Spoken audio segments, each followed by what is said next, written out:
नमस्कार साथीहरू, आज म लसुनको फूलको डाँठ या गार्लिक स्केप्स बनाउन गइरहेको छु। सुरुमा म सफा गरेको लसुनको डाँठलाई सानो सानो टुक्रामा काट्छु र सुक्न छोड्दिन्छु। सुकेको लसुनको डाँठलाई एउटा भाँडामा हाल्छु र माथिबाट नुन हालेर मिक्स गर्छु अनि राखिदिन्छु।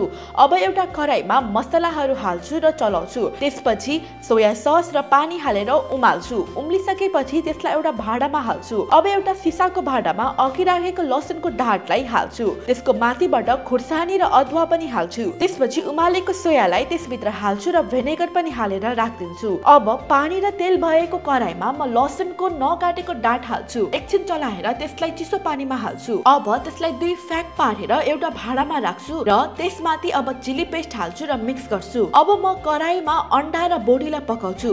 त्यसरी नै मासु र बोडीलाई पनि पकाएर राख्छु। अघि भिजाएको लसुनलाई एउटा पटुकामा हाल्छु र यसरी तयार भयो हाम्रो गार्लिक स्केप। तपाईहरु पनि घरमै बनाएर साथीहरुसँग शेयर गर्नुहोस्। फेरि भेटौँला अर्को कथासँगै।